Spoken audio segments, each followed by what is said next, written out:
ऋषियों ने एक प्रश्न किया, अब ये तीनों चीजों के लिए तो साधन चाहिए ना। क्या? श्रवण के लिए कान चाहिए, मनन के लिए भी बुद्धि चाहिए।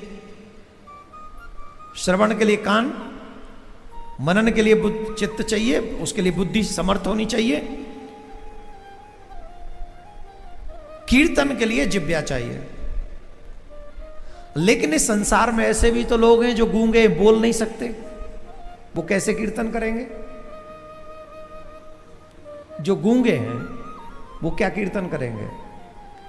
जो बहरे हैं वो क्या कथा सुनेंगे?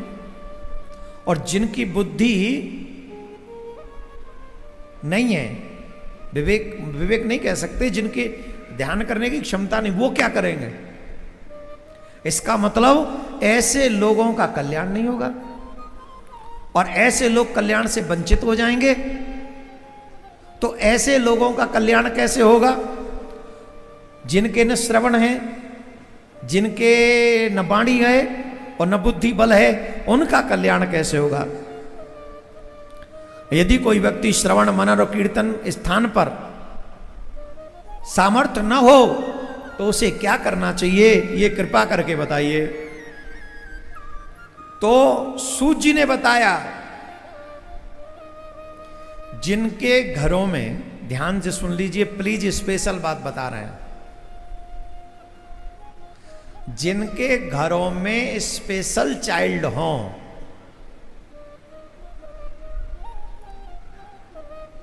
स्पेशल चाइल्ड हों या स्पेशल एनी पर्सन हो, कोई भी हो सकते हैं, उनके कल्याण के लिए उनके घर के लोगों को प्रमुखतः ईमानदारी से काम करना चाहिए। बोले क्या करना चाहिए? ऐसे लोगों को शिवलिंग की पूजा कराने में उन्हें प्रवर्तित कर देना चाहिए।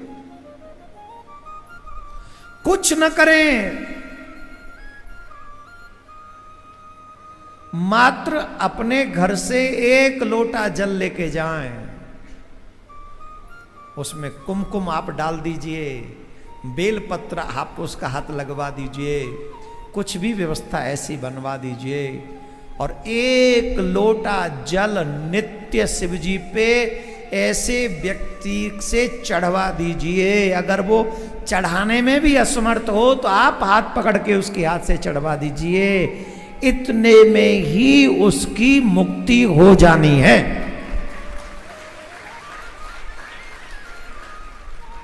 कई घरों में ऐसे लोग आपको मिलेंगे, बच्चे जो न बोल सकते, न सुन सकते और ना ही कुछ करने में समर्थ है, जिन्हें हम स्पेशल चाइल्ड कह सकते हैं। हाँ या ना?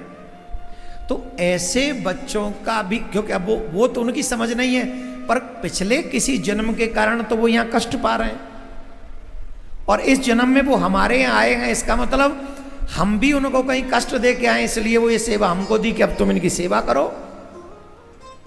तो जब सेवा करनी है तो प्रसन्नता से करें, और सेवा भी करनी है तो ऐसी करें जिससे इनको दोबारा ये कष्ट न झेलना पड़े। तो बहुत सरल साधन है, चवन्नी खर्च नहीं होनी।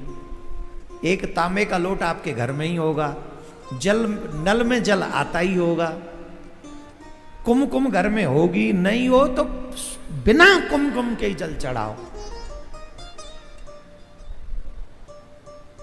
लेकिन एक लोटा जल उस बच्चे को शिवजी के मंदिर पे ले जाकर शिवजी पर एक लोटा जल उस बच्चे के हाथों से चढ़वाओ या उस व्यक्ति के हाथों से चढ़वाओ।